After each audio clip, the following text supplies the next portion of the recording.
নবীর বাংলা শব্দের অর্থ হলো বার্তাবাহক।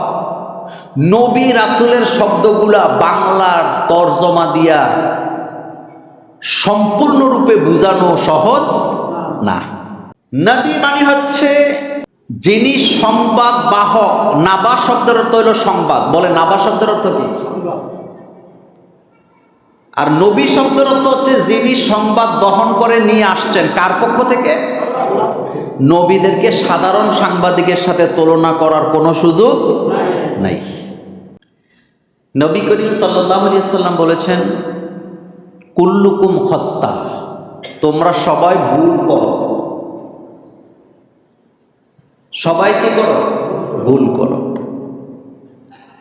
অখৈরুল খত্তাইনা আত-তাইবুন, কিন্তু ভুল করার মধ্যে তারা উত্তম যারা ভুল করার পরে আল্লাহর কাছে তাওবা করে।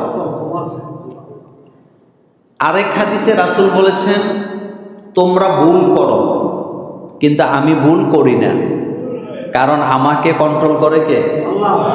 তার মানে নবীরা কখনো ভুল করেন না। নবীদেরকে আল্লাহ হেফাজত করেন।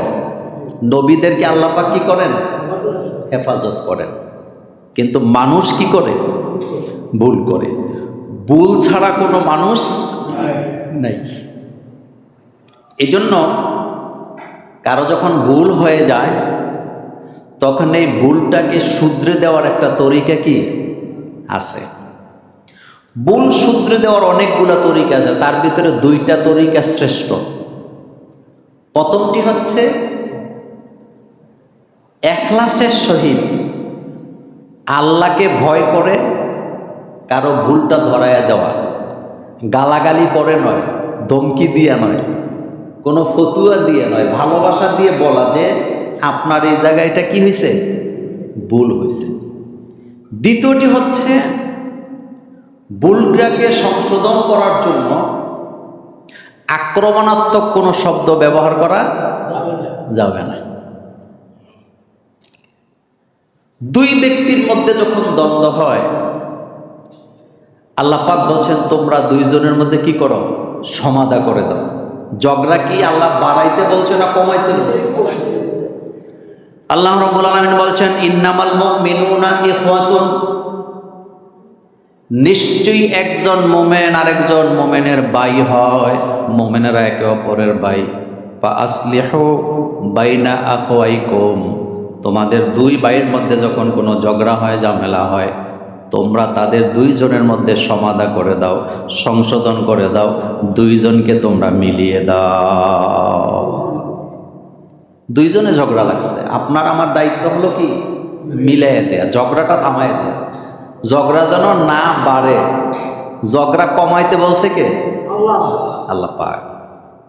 আর কেউ যদি ভুল করে, ভুল ধরারও একটা কি আছে? পদ্ধতি আছে। নিজের মন গড়া উগ্রতা দিয়ে, গালি দিয়ে কখনো ভুলকে সংশোধন করা যায় না। এটা পদ্ধতির মধ্যে পড়ে না। রাসূল কারীম সাল্লাল্লাহু আলাইহি ওয়াসাল্লাম ঘুণে ধরা একটা সমাজের মধ্যে আসছিলেন। ঘুণে ধরা, যেই সমাজে সভ্যতা বলতে কিছু ছিল না। কিন্তু এই অসভ্য মানুষগুলাকে সভ্যতার আলো যিনি দেখিয়েছেন তিনি হচ্ছেন মুহাম্মাদুর। আল্লাহর নবীকে আল্লাহ পাক বলছেন, হাবিব, আপনাকে আমি কঠোর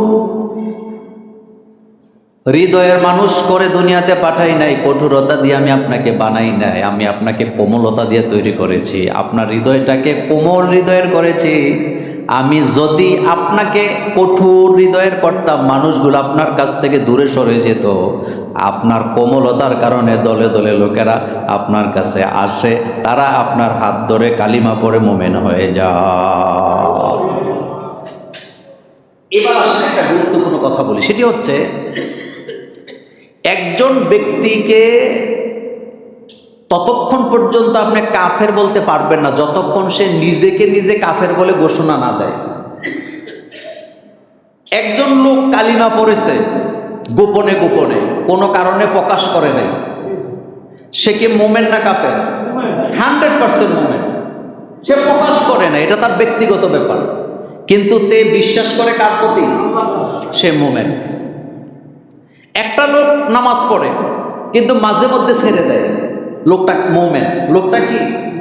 যখন সে নামাজটা ছেড়ে দিছে, সে কুফরি করেছে আল্লাহর সাথে, এটা ঠিক, কিন্তু সে কাফের হয়ে যায় নাই।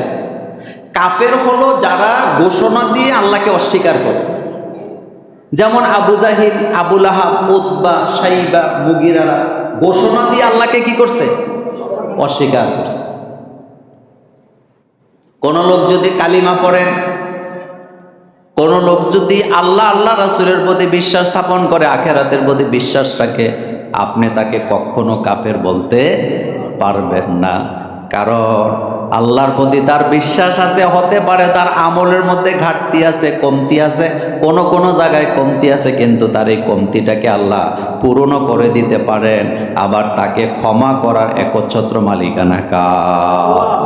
শোনেন, একটা জায়গায় যদি আমরা সবসময় নিজেদেরকে দাঁড়া করাতাম, তাহলে আমরা কারো বিরুদ্ধে কথা বলতাম না। সেটা হলো জান্নাত জাহান্নাম, এই দুইটার মালিক কে? জান্নাত দিবেন কে? জাহান্নাম দিবেন কে? আমি আপনি দিতে পারবো না, পারবেন না।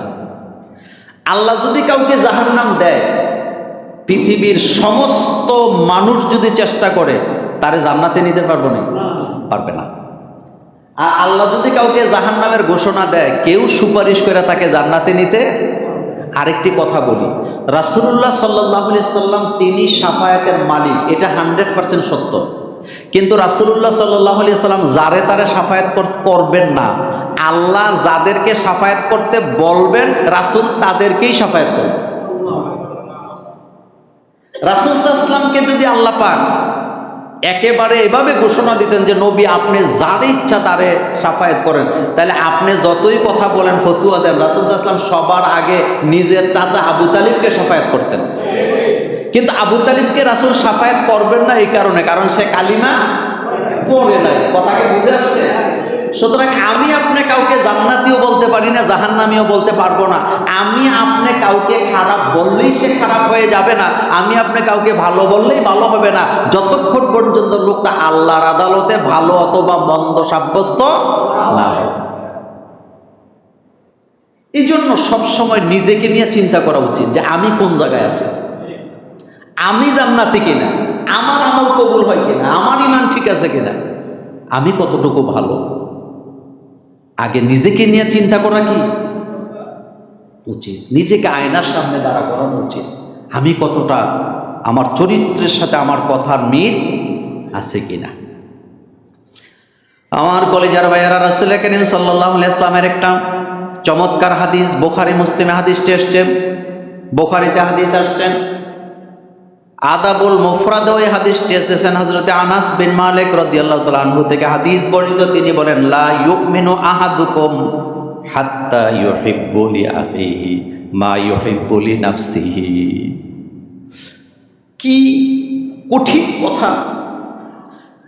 হযরতে আনাস বিন মালিক রাদিয়াল্লাহু তাআলা আনহু থেকে হাদিস বর্ণিত, তিনি বলেন, তোমাদের মধ্যে কেউ মুমিন হতে পারবে না যতক্ষণ পর্যন্ত সে নিজের জন্য যেটা পছন্দ করে তার অপর ভাইয়ের জন্য সেটা পছন্দ করে। মনোযোগ আছে আপনাদের? আচ্ছা, আমাকে গালি দিলে আমার অপছন্দ, কিন্তু আরেকজনকে গালি দিলে আমার পছন্দ, তাইলে বোঝা যাবে আমি সঠিক মুমিন হতে পারি না। এই কথা কি আমার না রাসূলুল্লাহ? ফেসবুকে ঢুকলে জ্ঞানী মানুষের, জান্নাতি মানুষের অভাব নাই। আরে ভাই, ফেসবুকে মুমিন হইয়া লাভ আছে না? সারা রাত ফেসবুক চালাইয়া ফজরের আজান আগে ঘুমাইছে নামাজ না পড়ে, হেতেও মুফতি আজম। চালাকি করো, আল্লাহর আদালতে ধরা পড়া লাগবে। রাসূল বলছেন, তোমার জন্য তুমি যেটা অপছন্দ করো, তোমার অপর ভাইয়ের জন্য সেটা কি করবা? অপছন্দ করবা, তাইলে তুমি মুমিন। তোমার জন্য তুমি যেটা পছন্দ করো, তোমার অপর ভাইয়ের জন্য সেটা পছন্দ করো, তাইলে তুমি কি? মুমিন। কিন্তু নিজের বেলা 16 আনা, অন্যের বেলা, তাহলে কি মুমিন? এই কথা আমি বলতেছি না, রাসূলুল্লাহ বলেছেন। রাসূলুল্লাহ সাল্লাল্লাহু আলাইহি ওয়াসাল্লাম বলেছেন। সেজন্য কথার মধ্যে, আচরণে আমাদের যেন শালীনতা থাকে। আমাদের জন্য কি থাকে? শালীনতা, ভদ্রতা, নম্রতা যেন থাকে। নাম্বার 2, পৃথিবীর সব মানুষ কি এক আদর্শে বিশ্বাসী? আচ্ছা, আমি আপনাদের একটা উদাহরণ দিই। মনে করেন যারা মাযহাব মানি, আমাদের মাযহাব কয়টা? আমার দিকে তাকান, কয়টা? 4টা মাযহাব। আমরা হানাফি মাযহাবের লোক, ইমামে আজম আবু হানিফাকে মানি, কিন্তু ইমাম শাফি, ইমাম মালিকি, ইমাম আহমদ বিন হাম্বল। আচ্ছা বলেন তো, আমরা যারা ইমামে আজম আবু হানিফাকে ইমাম মানি বা হানাফি মাযহাব মানি, আমাদের কি এমন কোনো ক্ষমতা আছে এই কথা বলার যে বাকি 3 মাযহাবের ইমামরা জাহান্নামী? নাউযুবিল্লাহ, আস্তাগফিরুল্লাহ। এই কথা বলার কোনো সুযোগ আছে? না, সুযোগ নেই। আমাদের বাড়ি ঝুমুর, আমরা কি বুড়িচকের মানুষকে জাহান্নামী বলতে পারবো? আমি একটা দল করি, মনে করেন আমি একটা আদর্শে বিশ্বাসী, তো আমি কি আরেক দলের লোকদেরকে জাহান্নামী বলতে পারবো? আমি এক পীরের মুরিদ, আমি কি আরেক পীরের মুরিদকে জাহান্নামী বলতে পারবো? এই অধিকার কি আমার আছে? কিন্তু এই জিনিসগুলা বাংলাদেশে আছে নাকি নাই? আমরা যখন মক্কা মদিনায় নামাজ পড়ি, তখন 4 মাযহাবের লোক বা যারা মাযহাব মানে না, সবার ইমাম কয়জন? ওখানে মাযহাব নিয়ে দ্বন্দ্ব আসেনি, মারামারি আসেনি, ফতুয়াবাজি আসেনি।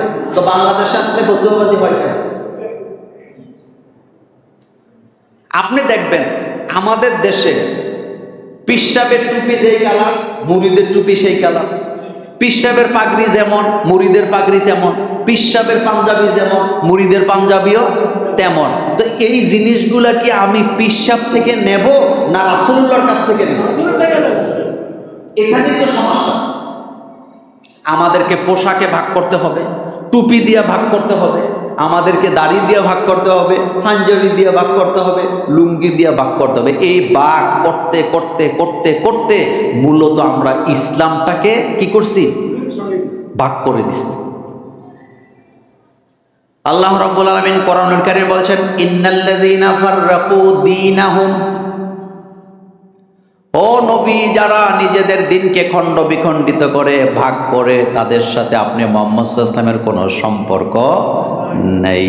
তাদের ব্যাপারটা আপনি আল্লাহর হাতে ছেড়ে দেন। এখানে আল্লাহ কঠিন কথা বলেন, রাসূল, যারা নিজেদের দিনকে কি করে?